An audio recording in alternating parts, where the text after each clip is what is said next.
Now, welcome. Not sure where we start, really.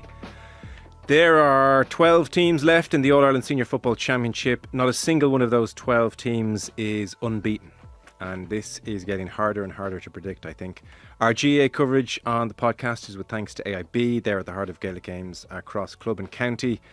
And in 2025, they're celebrating a decade of sponsoring the All-Ireland Senior Football Championships. And with this championship more open than ever, they're more excited than ever to bring fans closer to the action. You can check out #TheToughest for more. So three wise men are in the table. Colm Keys, hello, you're very welcome. Sure. You were at Donegal, Mayo yesterday, amongst other things. Philly McMahon, the new Nace manager, you're very welcome. Congrats. Thanks, Joe. Good to have a good man in Kildare at time. And Conan Doherty back from his holidays, but took time out to watch Derry. Some tan he has. Yeah. Derry do what they do this year, lose to a Division 1 team. Delighted to get back in time for that. Yeah. So Morning Ireland this morning, the draw was made for the preliminary quarterfinals. The big teams all pretty happy. They've avoided kind of gargantuan showdowns. So Donegal with home advantage, we'll come to that in a minute. They have Louth. Down take on Galway, down at home there. Dublin have Cork, and then Kerry, tails between their legs, will take on, of course, Cavan. So next weekend, 21st, 22nd of June. I guess big picture first for a second. Is there a bad game of football out there at the moment? Because I've yet to see one. Certainly, Joe, from where it was this time last year, if you recall, that we're coming up to All-Ireland quarterfinals now, and Derry was probably the poster boy last year for disengagement for everybody. So you're welcome. You're probably going back to last year and even the year before, and you're picking out the good games in isolation. Now it's in reverse. There have been a few, but they're very remote, very much on their own. Everything, head turning all over the weekend. It really was complete engagement by people, just totally fixated on it, whether you're looking at it on the television or in the crowd. And I've said it before here, obviously. The test is, are people scrolling on their phones, watching these games like they used to, turning around to each other in the terraces? No, they're not. I mean, you couldn't take your eyes off Mayo and Donegal yesterday. It was just a magnificent contest. It may not have been the score fest of Dublin, Derry, and particularly Armagh, Galway, but a magnificent contest, and certainly the space and freedom that players are enjoying now. It's bringing out the best in a lot of players individually. I mean, I was watching Monaghan and Down yesterday, and this stood out to me, was Jack McCaffrey's 2-point kick. He takes it back outside the arc, leans back and launches it. And I saw him do it a couple of times in the league, and that freedom of expression. He better not have transferred from Dublin, did he? Jack McCarron, of course, yeah. What a brilliant score, wasn't absolutely it? Brilliant score, and I've seen him do that in the league as well during the year. Just brilliant expression. Yeah. Are you warming up to these rules?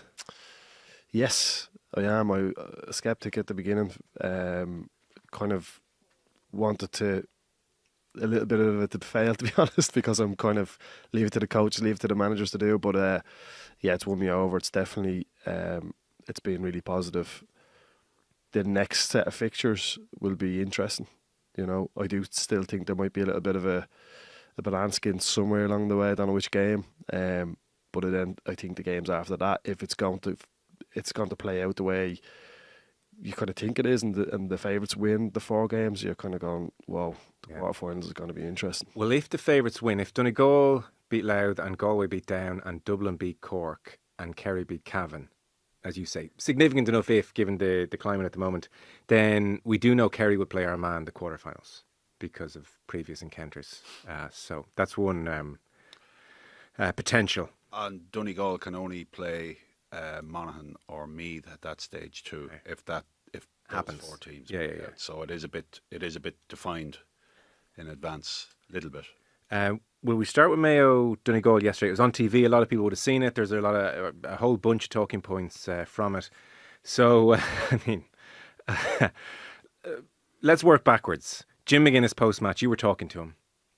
He wasn't happy. We're going to play the clip here, and we'll hear you kind of in an interaction with Jim McGuinness. They had to drive to Dr. Hyde Park for the game from Athlone, as you'll hear, so he felt that was unfair. You know, we don't believe we should have been here today either. being honest with you, we think that it was very unfair to bring us here. It was the equivalent of bringing Mayo to Armagh, and we also put in an email, to the CCCC to say we couldn't get a hotel. We couldn't get a hotel in the area, so we had to stay in Athlone. So we had to go beyond the venue to come to play in the venue. So it was the equivalent of Mayo going to play us in Armagh and staying in Derry. And I don't believe that would happen. I think that would only happen because it's us. And disappointed in that, and we made a case, and we made the case early, and it was on deaf ears, but that's for another day. But I don't like the fact that our supporters are always kind of being taken advantage of.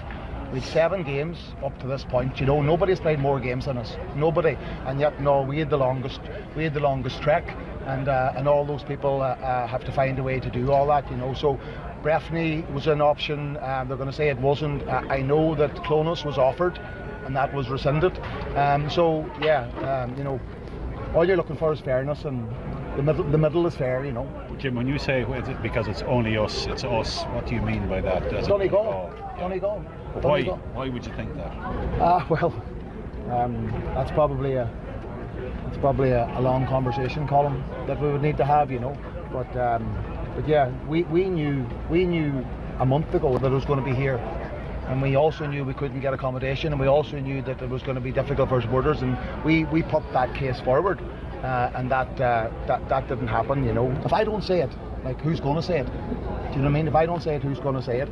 And you always seem to be the one that's pointing fingers, but at the end of the day, my job, and it's 100% my job, it's the players. The responsibility is to the players. When you're travelling on a bus for 3 hours the day before a game, that takes it out of your legs.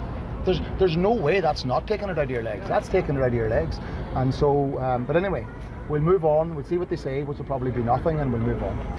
Well, they have said something. Brian Carroll, chairperson of the CCCC, was talking on RTE today, and he said, look, we're doing our best here. The obvious venue was Sligo, wasn't available. Then he said Breffni Park was not available. Cavan were playing at the same time.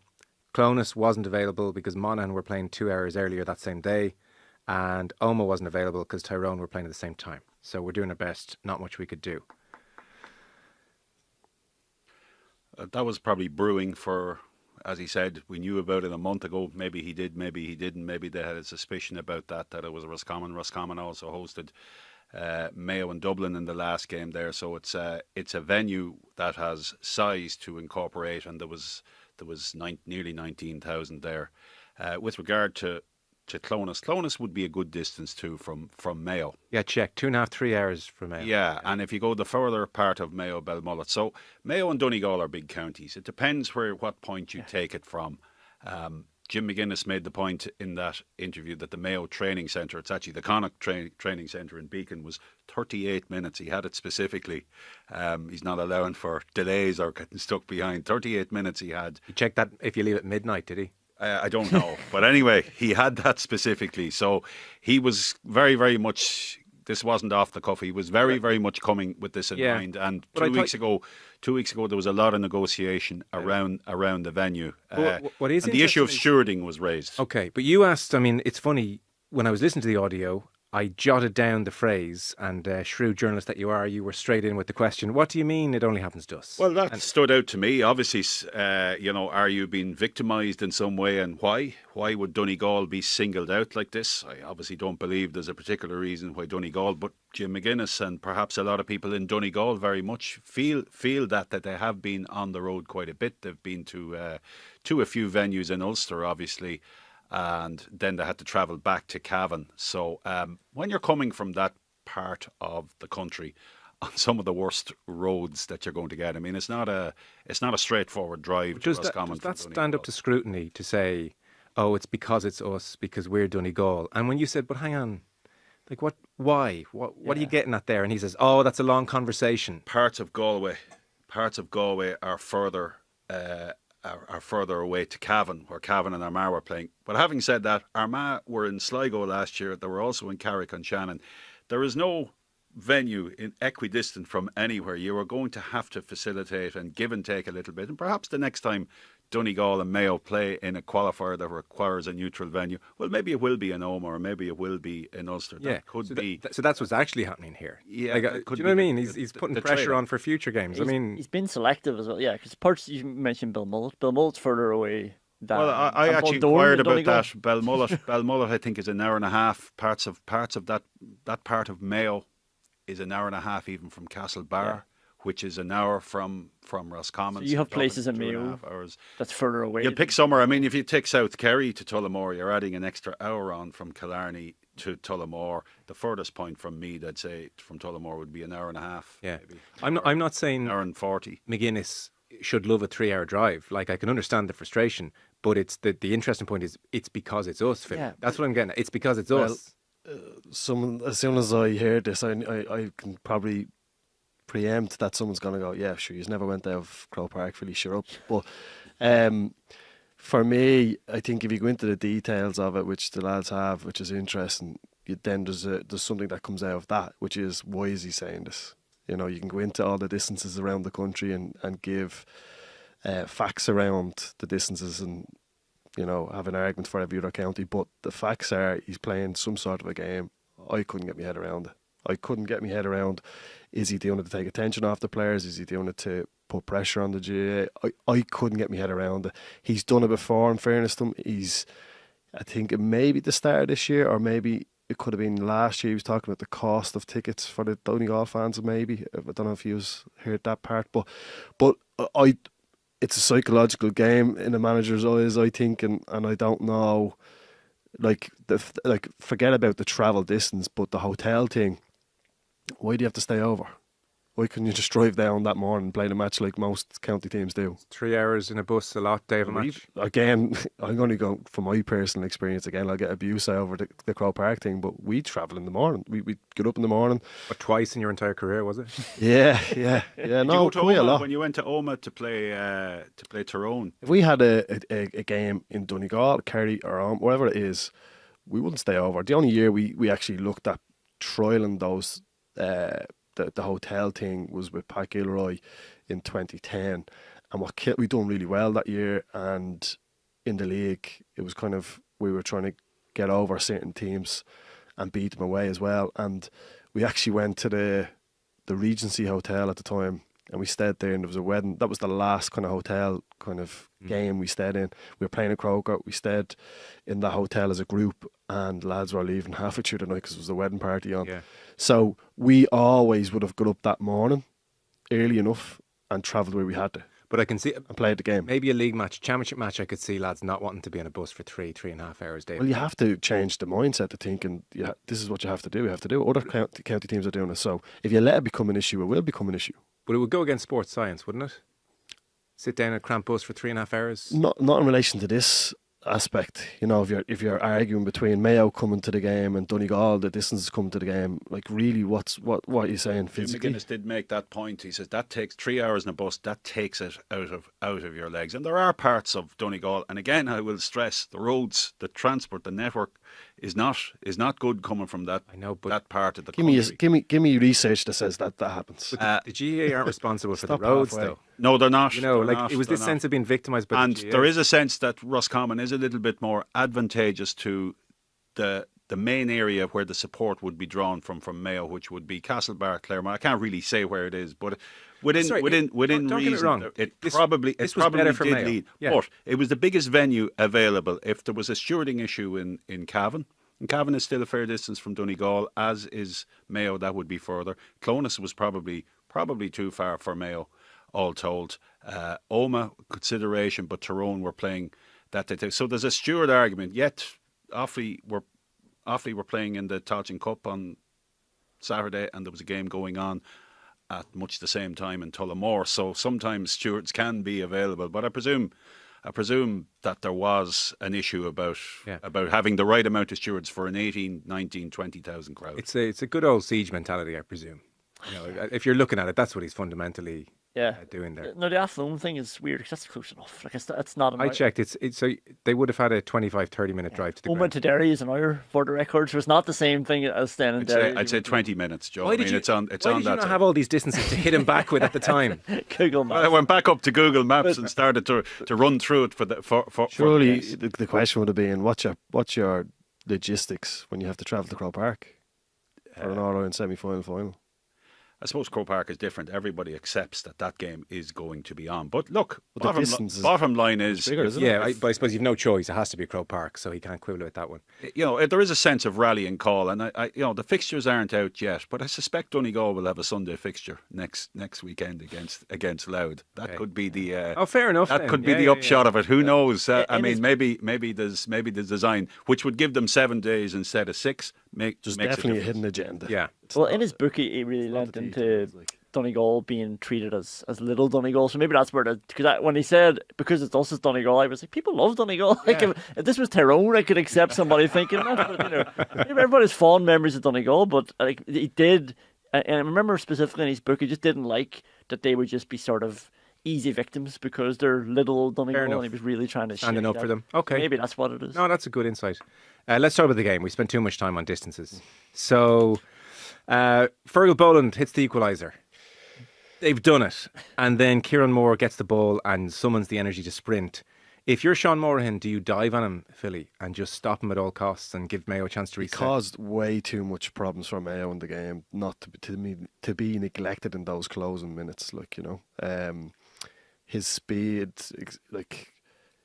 he's one of those players like a Jack McCaffrey that he's probably faster with the ball, probably than not with the ball. He was just gliding up through the pitch. But I just felt like Mayo, their whole season, that epitomised that result. In terms of, it was like, right, we've got that equalising score. We're all right. This is the end, and they just switch off. And you just can't do that. You're going to be punished by a team that's so process driven, which is Donegal. They're going to just keep going, and no matter how many points you maybe get ahead, or if it's a draw, they will just keep doing what they've been doing week on week, play by play. But you have to give Mayo credit. In fairness, they showed character, coming back and fighting. Players stepped up, but I just felt like their whole season was epitomised by that result.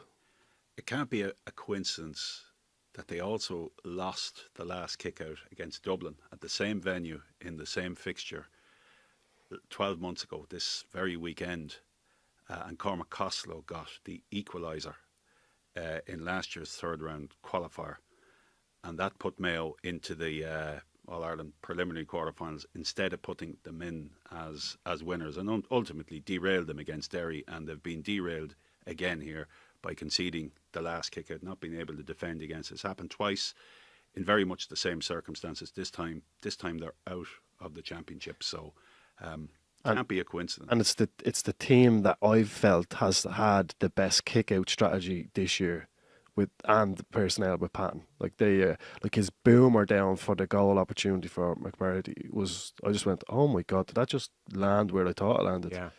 But the biggest thing to stop in Donegal right now, tactically, is getting after his kickouts.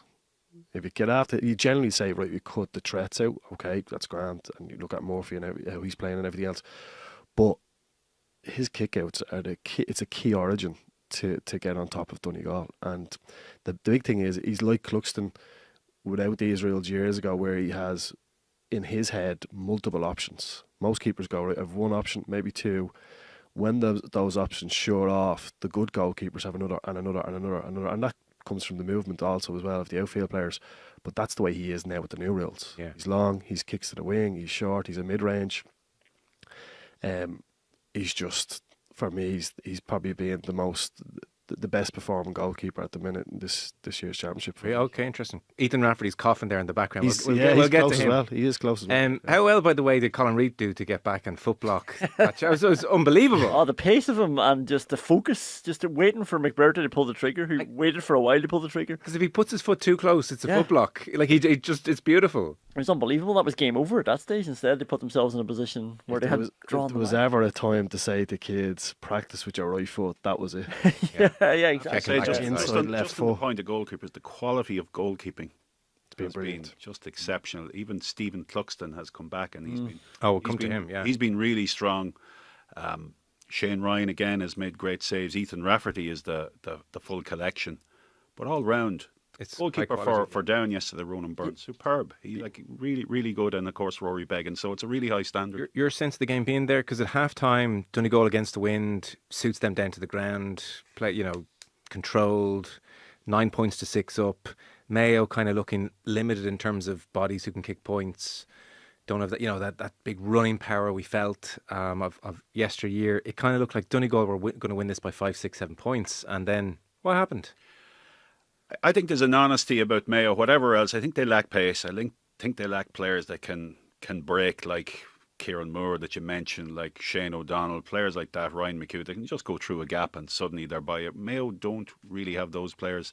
Tommy Conroy would be it. He's out. Owen McLaughlin can make ground. So they were missing that type of snappy player that gets them 30, 40, 50 metres up the pitch. They don't really have them. David McBride to a degree, and they're very reluctant to take shots. But all around, they're very well organised, collectively and individually as the defence. They're very well organised, Mayo. I don't know what happened now against Cavan. Obviously, there was a deflation after a second Connacht final defeat, and they really couldn't pick it up. And that's what's cost them here, ultimately. Yeah. But they're an honest team. They're a physical team. And as I said, well organised in defence, but don't have the shooters. There's just this reluctance to pull the trigger. And that's been... I think it's been crippling them this year. Last year, they get so close in games and then they just can't kill it off because it's the pass outside all the time. They had a lot of possession. I always felt Donegal had the edge through the second half because of those players, the pace of those players that can carry. And ironically, it was Michael Murphy gave the ball away for the Mayo goal. But I think his performance in the 10, 15 minutes after that was a measure of him, how he responded. Yeah. What you make of it all, Conan? I think, they're honest to a fault almost, because they get the equaliser, and I actually think they had good intentions. The kick out was there. They known the buzzer hadn't gone, but it's about to go, and if we win the kick out, we win the match. So they pushed up too high almost, they were going beyond the Donegal players, they were getting a real aggressive squeeze on. That's not giving the ball out, but of course it bounced. I think the kick out was meant for McCole. It was, and bounced over his head. So a bit of misfortune as well for Mayo, which is almost typical as well. You said, Colm said they didn't sort of shoot maybe as often as they wanted to, and when you see some of the wides and some of the drops short that they had, you can see why they're hesitant when they are getting into those zones. They're just, everything's a bit more laboured for them, whereas for Donegal, they were just strolling up the pitch and kicking it over and getting back into shape. Are you guys all very impressed with Donegal, or do you think they're in a bit of a lull here? It's hard to... I'm still impressed by Donegal because they play like a team that doesn't panic, and that's confidence. They know they have the answers, and I think the teams that get generally to it, maybe or in semi-final, final, they're the teams that have that kind of mentality. Just when things are starting to wobble and their momentum is shifting towards the opposition, they just keep doing what they're being told. They just keep play by play. They know what the systems are, and they've got that little bit of. They've got a bit of expression within their systems, which is important as well. You don't want to be too rigid, but that was probably one of my critical kind of things with Derry over the years. They looked very kind of structured and do that and don't do anything else, whereas this Donegal team, there's lads kicking from there's players scoring from everywhere. Yeah, it's interesting you say that, because I think people would see them as very methodical, but you're saying there's a lot of room within to express yourself. Well, if you see certain players that are coming up maybe from the backs and not taking shots that are on, then you can go, right, okay, they're being told to do this, or they're not told to attack, but they've got this onslaught of players coming from everywhere, and then they've got this patience on the ball as well. Like, their shot efficiency rate is very high.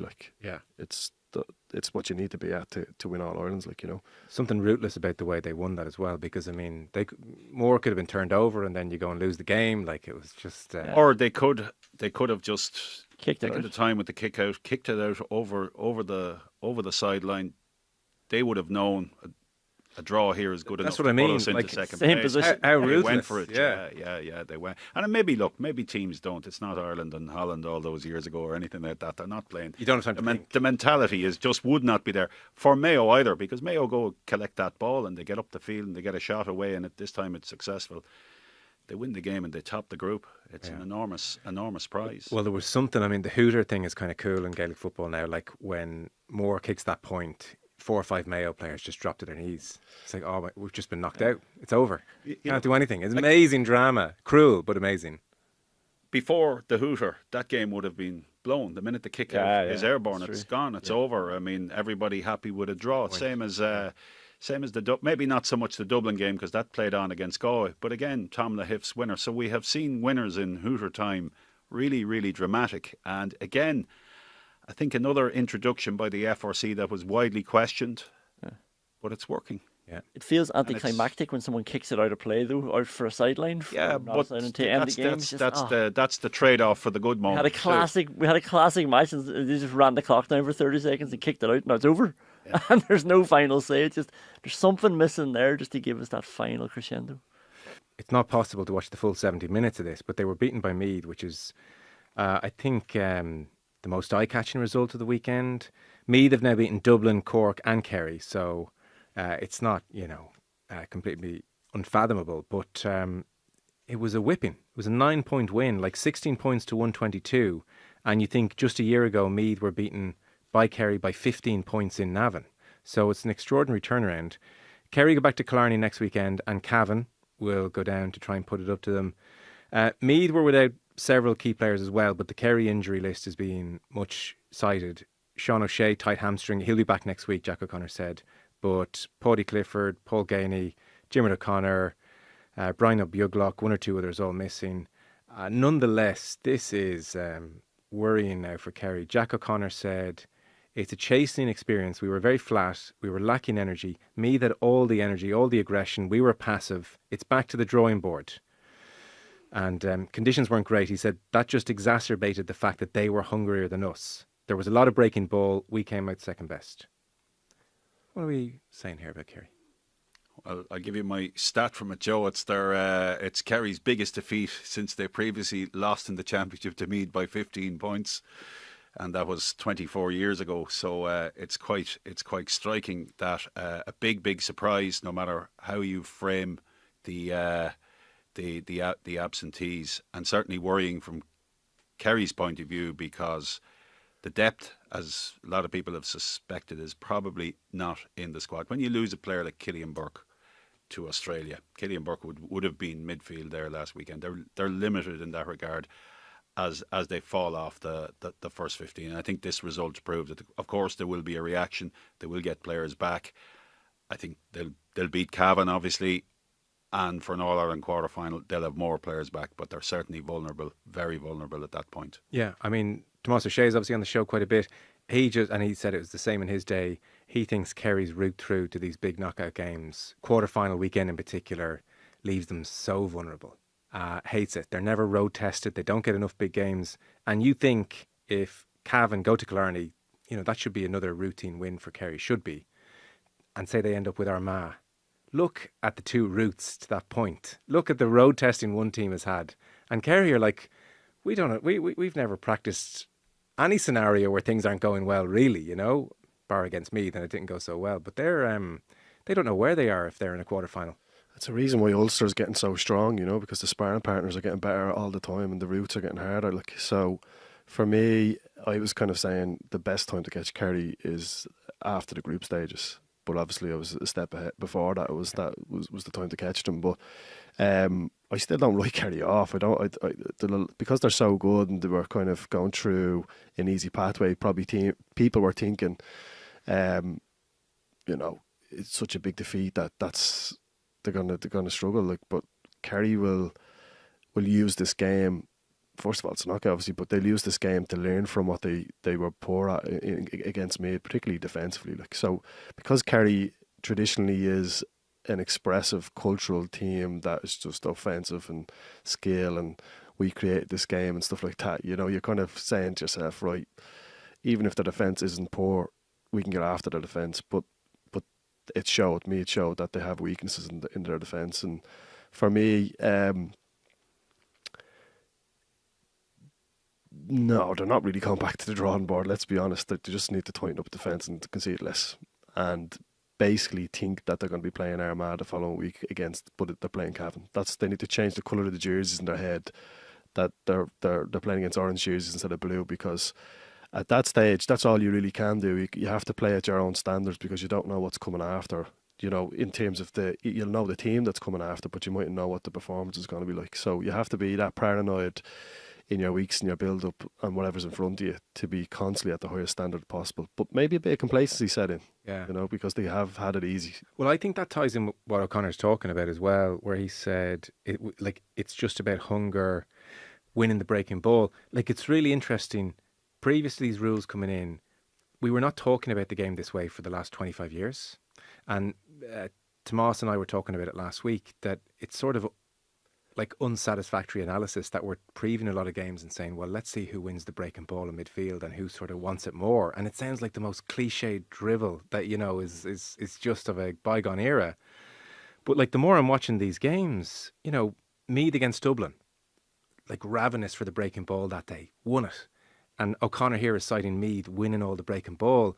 Like, I just wonder, are teams taking how do we actually win breaking ball serious enough as a context? Because, like, it's almost unavoidable with the modern rules. And I was saying to Tomas last week, you would drive Paul Galvin to your training session and you'd be like, right, how did you do it? And Tomas was telling me how Galvin would time his run from 20 metres away. Where's the ball going? I'm 20 metres away. And I'm starting to run as the ball's, and I'm hitting it at full speed, but not too close that I can't change direction. When, breaking ball about 10 metres away, I'm still moving at speed. It bounces right, I go right, pick it up, and I've nipped in and got it ahead of you. And people are saying, geez, your man's not hungry there. Galvin got in ahead of him. But Galvin made a skill out of it. I wonder, are teams thinking about this? They've a lot thrown at them this year, They may not have realised just how important breaking ball was going to be. And it's very basic, but there is a desire element to it as well. Like, you do have to want to win that ball, because it is dropping a lot more. Like, obviously it's going out a lot more, and it's messy a lot more, so it means there are loose balls.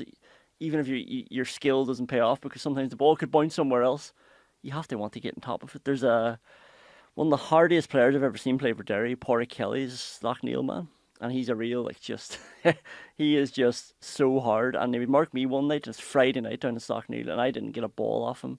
And you know me, I'm like a nerd, and I said to him afterwards, geez, you're very clever around the break. Like, what were you doing to win the break? And he said, I just looked at where it was bouncing and I tried to get there before you. and that's it. Like, there's a lot of it. Obviously, there's skill, like having players in the right position.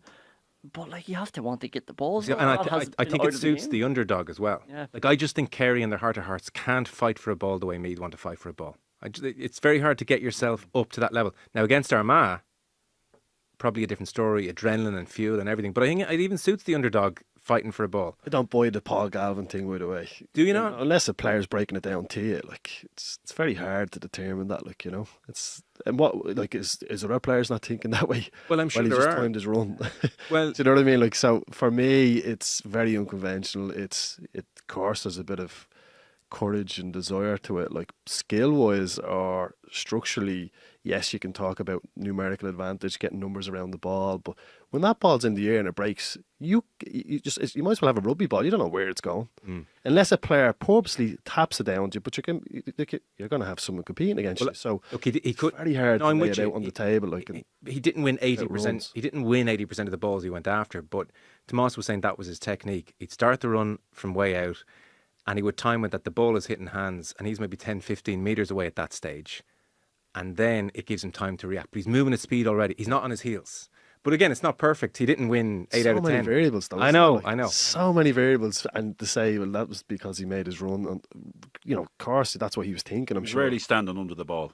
I guess he was coming from distance. I mean, he met a lot of balls at pace. Yeah, but today's battle is different. And I would have thought the other player like that was Brian Dooher, and they were both essentially number 10s that had a certain body shape that was agile and there's probably more, but those two in a certain era stood out for that. Yeah, but that's the breaking ball today is different. It's not that. It's you actually probably will see more players standing under the ball getting it, and there's a ruckus, and then you're feeding the ball out. Like, it's not really running into them big long runs in, or tap around. I think for winning the opposition's kickouts, Meath are doing a really good job at that. But I would more look towards Donegal's kickouts if that's what you're looking to try do in terms of get joy from scores from kickouts. And they have got outlets, but they do look like they do make their runs really smartly. If we're talking about Galvin running into space, like Murphy's run from the centre channel, he either stands there, gets a flick on, or he runs to the two wing forward positions.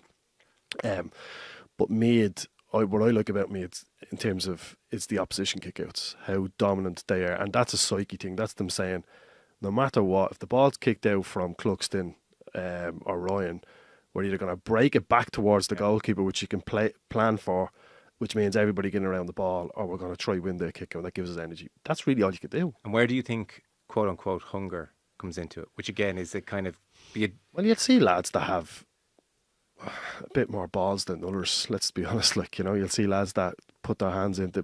I thought there was one or two Mayo players should have blocked more in that last play. They could have. That could have been. They could have been heroes. They could have done a diving block. So those type of players are very rare. That every time there's a 50-50 there, they go in head first and I'm winning this. And you can't train that. I don't think. It's just something that's programmed into you. You can do drills where you go, oh, we'll throw a ball between you and go for it. You don't do that.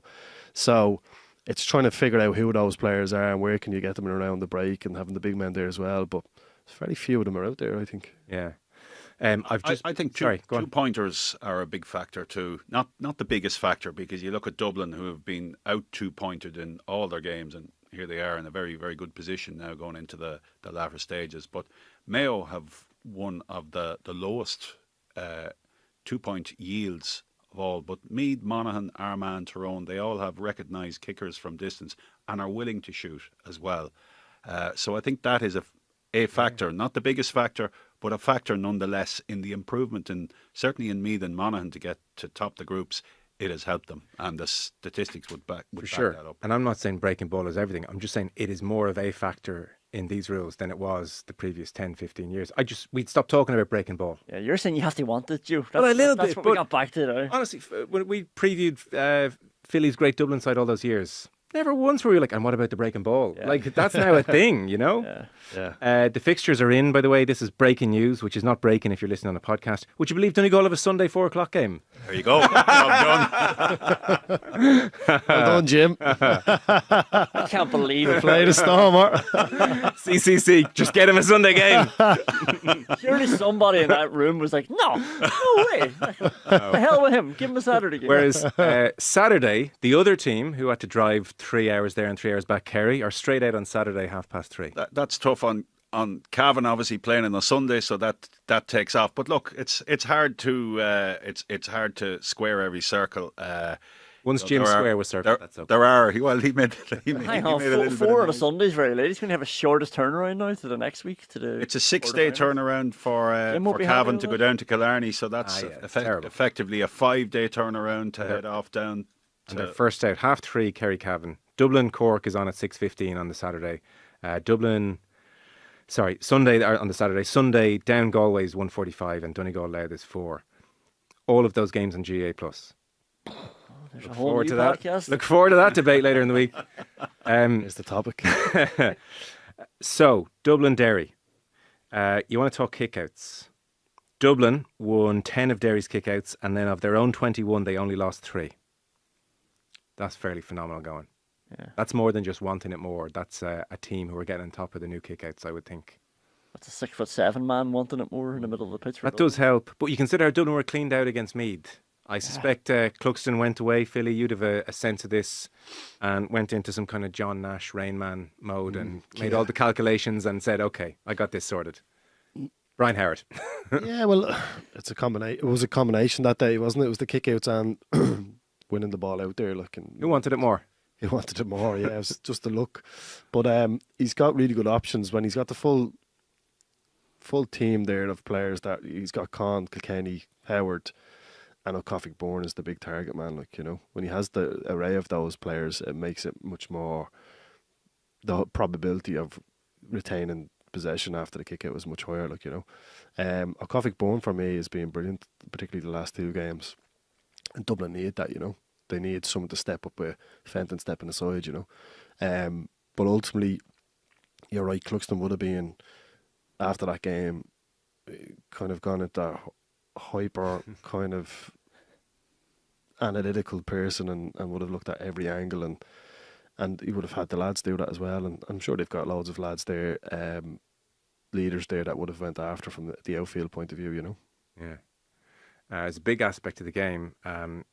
Desi Farrell singled out Kieran Kilkenny as well, just been ferocious in midfield, scrapping as well as his usual playmaking. Dublin ate Derry alive in midfield. Like they really did. Derry were working for 70 minutes twice as hard as Dublin had to work, because Dublin were winning ball in the middle and they were getting easier shots away than that. Derry were having to scrap for anything, and when they were winning it, they were under so much pressure, or when they finally got a short kick out of the way, they were being hounded in the corner. Like, it was taking them, at one stage it took them about 30 seconds just to win a free kick on the 45-metre line. The Their own Dublin 45 press was ravenous. Like against Armagh, it was kind of like it wasn't in their faces as much as it was on Saturday. They're better outside Croke Park. Everybody knows this. Like, they're struggling in Croke Park. They're better when they go away. But that's because he's stayed in the hotel. Yeah. And we're talking about Brian Fenton, like Cofic Byrne, Killian McInness. Like, these two in midfield. McInness scored 3 from play. I couldn't believe he got took off. I couldn't believe it either. And I think this is a blind spot of Desi Farrell's. I think Desi, like, there's a lot of managers that do this, but they have predetermined subs. Where it's like, I want to get these certain amount of players onto the pitch and they're going to come on at some stage. And I have a sort of hierarchy in my head of who might come off. McInness is a young lad. He's new enough to the starting team. I could take him off. He was dominating. He just set up a goal chance that they scored as well just before he came off. Dublin were terrorising the middle of the pitch. Now, Cofic Byrne was obviously the biggest reason for that, but McInness was part of that midfield partnership, and he was strolling through Derry and clipping over points. It was proud of him as a Scaries man, but like so frustrating. Like Derry lost by 2, he scored 3. You were at the game, so sometimes you get a better sense of things when you're there, or conditions, or wind, or different factors. Were Derry doing something massively wrong to lose 10 of their own kickouts and to make no dent on Dublin's? Did anything jump out to you? Yeah, they left Rogers out of midfield for 15 minutes, which definitely didn't help. So he was marking Con. He was marking Con O'Callaghan, but like, you know the expression "pay Peter," rob Peter to pay Paul. Like they weren't even paying Paul because he wasn't. Like, he was doing good on Con O'Callaghan, but I feel like they would have had much more joy and much more effect in the game if they had him out the pitch. When he almost scored the goal, he'd been released at that stage, had he? Yeah. Okay. And he got the goal. He missed the goal. He pulled one wide as well. There was another one that Lachlan Murray had a tame shot. Apart from the 5 points that Con scored, it just shows you his value that he pulls apart the Derry team. 2 of them were from throw-ins in Brendan Rodgers' defence. They brought him into midfield for the throw-in. Cofic Byrne was going to win it. Now Con O'Callaghan's completely unmarked at the other side of the pitch because you have to have your 2 midfielders at the other side. And both times, both throw-ins, Con O'Callaghan's just sauntering forward. But he's a player that you're going to have to give an allowance and a handicap on whoever's marking him. Like, he's going to score. Yeah. Generally, he's like Clifford. He's going to score. Yeah. You'll accept if he scored a couple of 3 or 4. That's grand. But to take Rodgers away from how dominant he was against Galway in midfield, around the midfield area, with Glass, I just think, like, you have O'Callaghan coming back from an injury also, so that's your chance to put somebody else there on him. Now maybe they didn't feel confident with any of the defenders. It highlights Conor McCluskey's absence from it as well. Yeah. I mean, he probably would have been the pick. Was he back in the squad? Yeah, he came on the last 15 minutes. Yeah, but, So I mean, that's a loss. But the fact that they had to pull their team apart from what it was, and one of the big pillars of it is obviously Brendan Rodgers playing further out the field. Yeah. You know, to mind Con O'Callaghan just shows the value of Con O'Callaghan. And it was something Desi Farrell, you rarely hear him singling out a player, and obviously he's done it with missed leadership as well from McCaig, like, this year, I feel. Yeah. I think they've missed that in the defence. Yeah, and like Cluxton, we're talking about keepers. Like, he was the big difference around that middle as well, because Kerry didn't get one of those kick passes away. You know, like the Howard winning him on the sideline, just a razor sharp ping out to his chest. Like Ben McInness was in that, so Oran Lynch is Derry's #1 keeper, but he's been missing for the championship, and McInness is a more inexperienced keeper, so it was just going down on top of a Cofic Byrne. Yeah. Whereas Cluxton was able to just sit back and look, there's Kilkenny, there's Howard, there's a Cofic Byrne if I needed. You were saying, Philly, just before we started, because we were mentioning the kickouts and the Howard-Cluxton relationship, a fairly organic thing. It wasn't like Stephen Kick it to Brian was ever said. It just developed and made sense, and they did. Yeah, originally Howard would have been, obviously he started as crazy wing forward, so. And then when the likes of Keane O'Sullivan stepped away, and Johnny, to an extent, he was another option as a sweeper, I suppose. And while he was coming out from being back there, he was then an option for out to the wing. So it wasn't. I can honestly say it wasn't the thing where you'd go, right, we're going to target Howie from the get go. But obviously it is now. Yeah. We just discovered that he is unreal in the air. That's why he became a midfielder. What makes him so good in the air? I'm not sure. He's a fella that I'm like his skill level. He's quite blocky, like, you know what I mean. And he's a lovely sidestep, lovely on the ball, and he has what a lot of Dublin players don't really have at the minute. He lifts his head up and he wants to kick all the time, and he's got this confidence to kick with the outside of the foot. But he's also, I don't know if it's positioning. I don't know if it's, of course he's got good hands, but he just finds himself, like if I ran between a midfielder and another player, I'd probably miss the landing spot where I need to jump to get the ball. He's just in that pocket that lands on him, and he obviously jumps and catches the ball. But I just think he's such an important player for Dublin. Like he's a playmaker. He sprays the ball, which is what Dublin need to kind of do more, because if they don't, the threats they have inside get starved, and we do know that maybe the top 3 or maybe the top 6 in Dublin is where the power is, like, you know. Yeah. So defeat to Meath, great win in Salt Hill, lost to Armagh, all those wides, much sharper in front of goal on Saturday against Derry, and now they have Cork in Croke Park. And they have players in defence who are getting more game time, obviously Lee Gannon, but also Cian Murphy and Owen Murchan. And Owen Murchan, obviously he's got limited time now to catch up to where he was, but he's one of the best man markers in the game, as he showed against David Clifford in a league match a couple of years back. He really has that, but he can also drive them out of defence. Time is limited for him to really get up to that, but to have all those players back to maybe contribute something, and have Conor Callaghan back. I mean, Conor Callaghan's absence from the Armagh game was so clear, just in terms of direction and straightening them. He straightens Dublin, and he forces, as we said about Rodgers, he forces opposition defences to really focus on him as well. They're in a good position, very good position. Obviously, they eradicated the 3-4 up breaches and the mark business that cost them 5 points. So there was a lot of mitigating factors against Armagh, plus the fact that Armagh probably right now the standout team in the game. But Dublin have realigned, very, very much realigned. It's the perfect draw for them in the right venue. They got a home venue, so everything is really it's really straightening for them. Yeah, set up. I think they're going to be very, very, very strong contenders along with Tyrone. Okay. I wouldn't write off Cork. I think every time I've played Cork with Dublin over the years, they've really rattled us. Like, I'm talking. We've had loads of friendlies with them, right. And they've played with a kind of an air of like, we don't care if you're Dublin. I remember playing them down at Nolan Park in Kilkenny, and going, these lads are good. Do you know what, these lads could do well this year. Now maybe I don't know why they don't show up in other games, Munster, but I think when you see Cork, they always kind of put up to the big teams like Kerry. I know they fade away at certain stages, but I think I would be doing my due diligence as much as I would for any other team against Cork, on the basis that I think they could cause you problems. There's a quarter-final a couple of years ago now where they really ran at Dublin. I don't know, were you still playing then? You probably were. And right into early second half, it was really alive. At a time where not many teams were doing that. Was that 2020?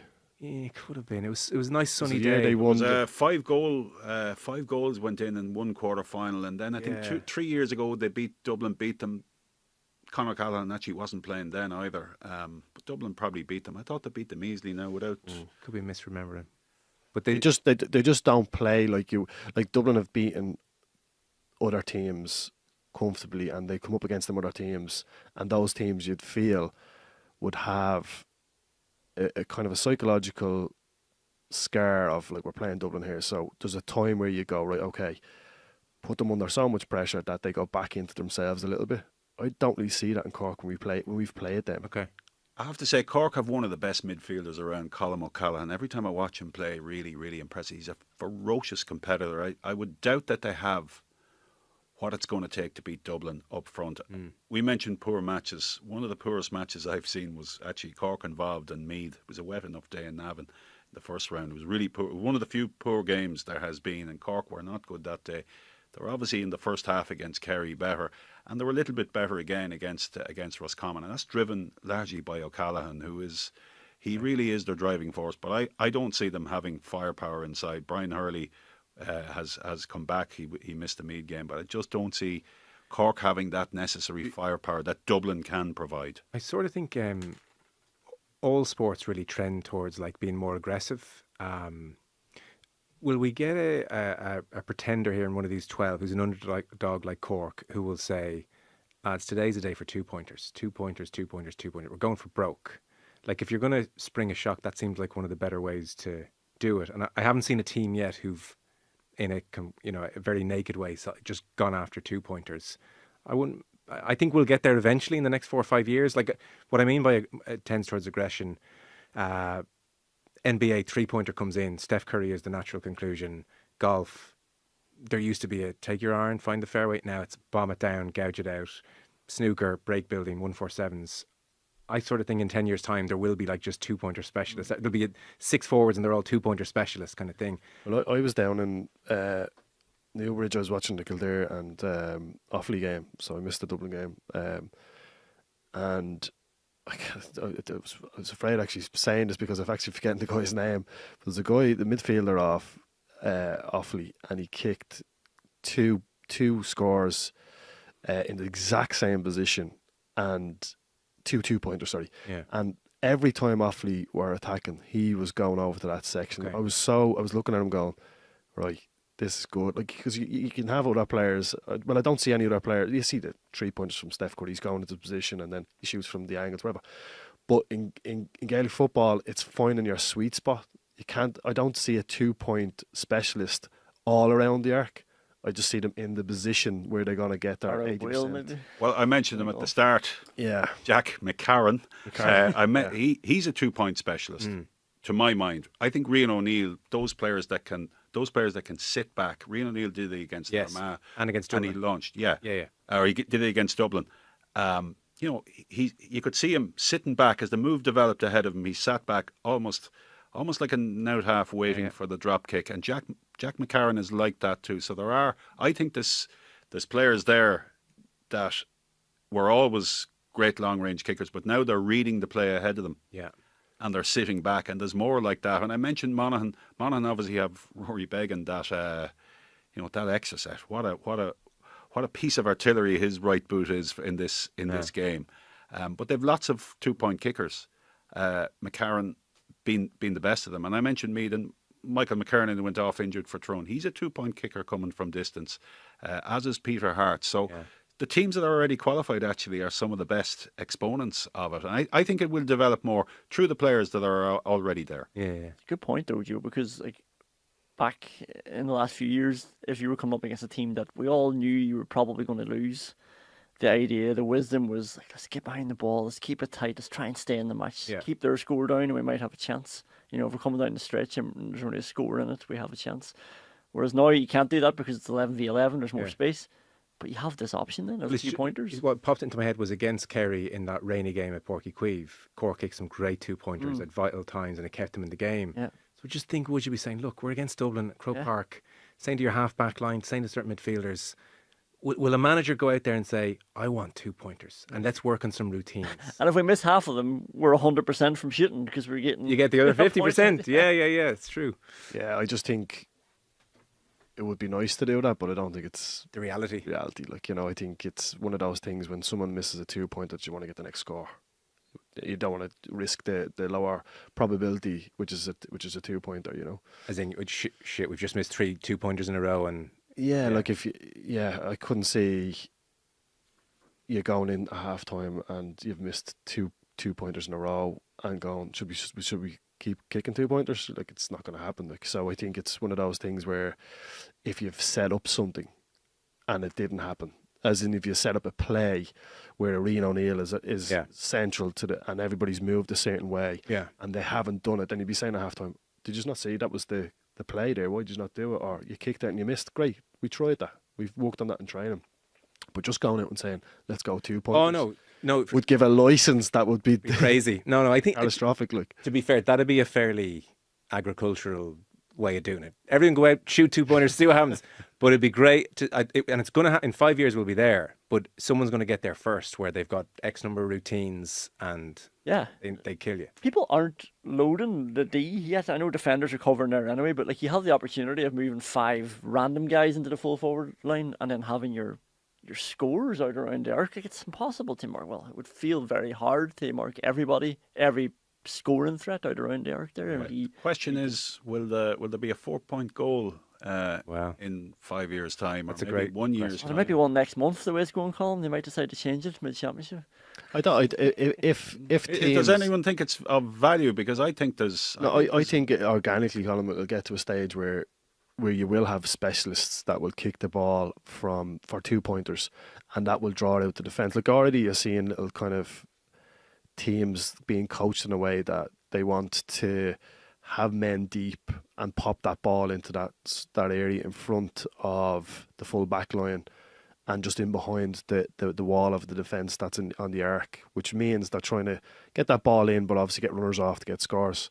We did a little clip on it on the podcast a few weeks ago, but it's I think just leave the game the way it is now and You were saying that 6 months ago. No, but let's see organically how people can coach, because if you keep changing, you can't coach the game. Like I'm, as you mentioned, going to manage an ace now, and what my ideas and philosophies that I had when I was playing are completely different now to the new rules. So how do you get the grips of coaching and stuff like that if you keep changing the game? I think, to be fair to coaches, you should say now, okay, go and work on your 2-point routines, go and do that, because someone might go and do that and then it's 4 points a goal. You're like, but geez, I've based my whole game on kicking points and now the goal's big again, so I can see how that'd be frustrating.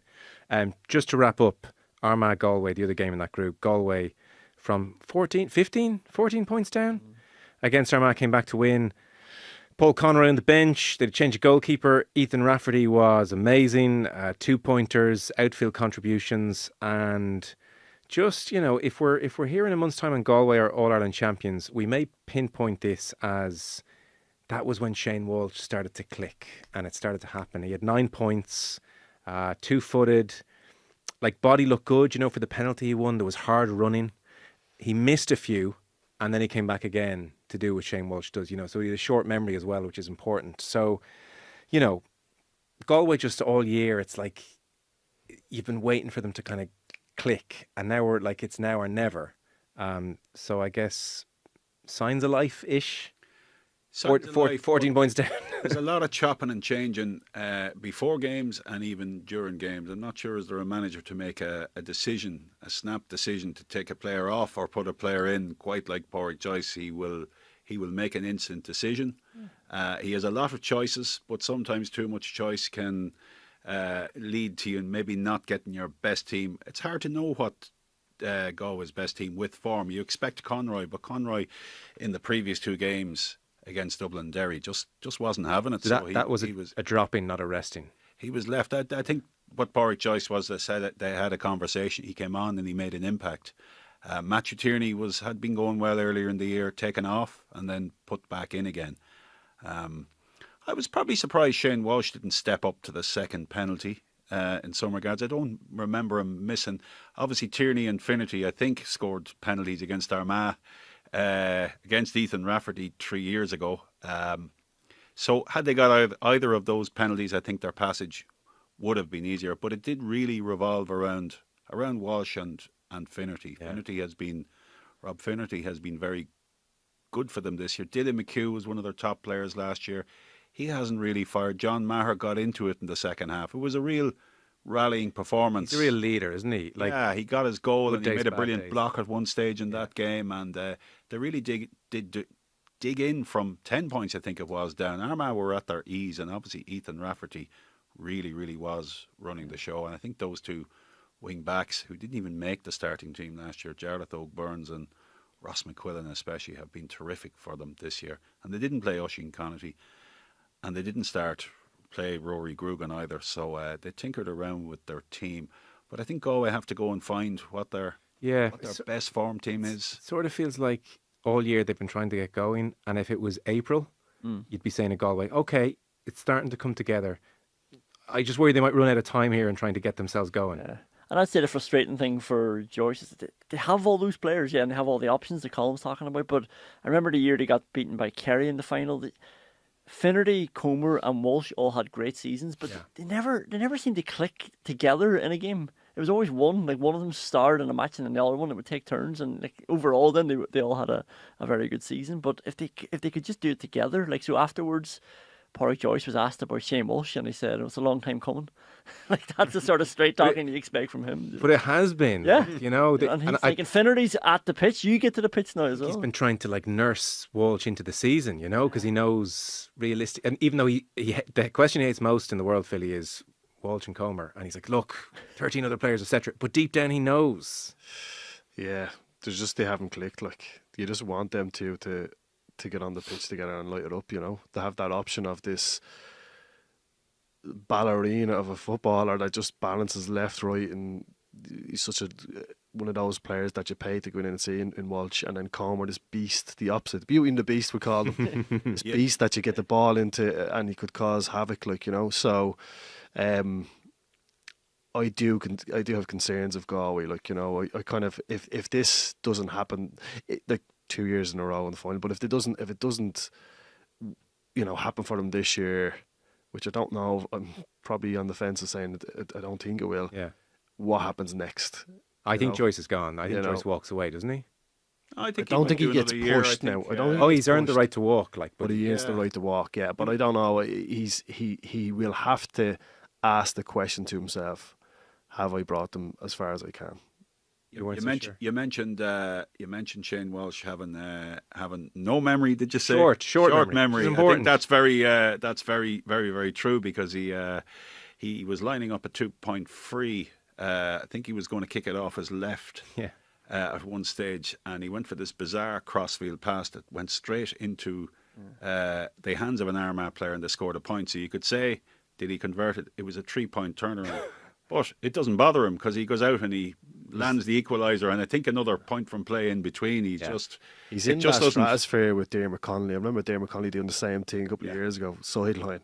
Game was over. I think it was against Mayo as well, was it? Maybe. Kicked the ball across the pitch and they went up and scored. Like, so these lads, they think on a different level. Like they don't have any. If you were to take their brain out of their head, they don't have a little thing in that says don't do that. And it's probably fair. Like, they play this freedom, which you want all your players to play with, but they just don't need to be told. And Philly, they are probably two of the best two-footed kickers there's ever been. Conley, for just that ability. How many players can put the ball on the ground and sweep it over? Both could kick it with their... Both could kick it equally. You just would not know which is... Obviously, you do know, but if you're to see them for the first time, which is their stronger foot, you can't really... You can't really mark as well. Maurice Fitzgerald was obviously something similar as well. But that's the type of player. They are just incredibly two-sided in everything they do. And I think sometimes the game becomes too easy for them, and that's when they lose motivation and they lose consistency. I think that can be a key factor. Like Ronnie O'Sullivan's of the GAA. Just, they're getting bored out there, and they're trying. It's too easy for them, like, you know. But you do when you look at Walsh and you say, well, right, okay, you've got different players in the pitch. You've got players that are motivated but have low level of skill. They're the ones that will fight, and you know, they'll give you exactly what you want in regards to leadership and everything else. Then you've got fellas that are really skillful but lack motivation. And your job as a coach, as manager, is to try to give that to them. And you're looking at Walsh and you're going, well, how can I motivate this guy to get going? Where's the deeper purpose in this guy?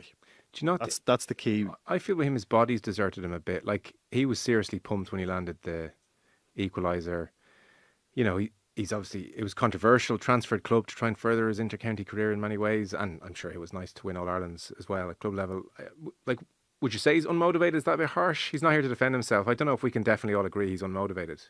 No, what I'm saying is that there's parts of seasons where he hasn't fulfilled his potential. Sure. And the question would be, he has the skill level. It's not as if he's off form based off what we'd normally as normal player. I'm going to call him a different player to a normal player, but for me, it's when you're looking at him, he has a really high level of skill and movement quality.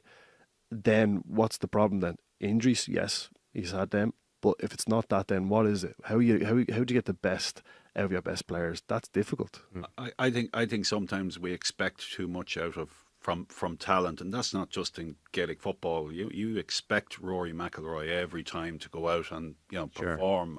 It's not going to happen. It's probably the same with Shane Walsh. It was always the same with Dermot Connolly. On a particular day, he could just be magnificent. I remember he scored the 7 points against Tyrone in 2011, the All-Ireland quarter-final. You think he's going to really light up the rest of the season, and I think he was sent off in the following game. So Shane Walsh can be the same. It can be hot and cold, and all that was great. We just expect a certain standard all the time, and it's probably not possible. Well, they're trying to do harder things.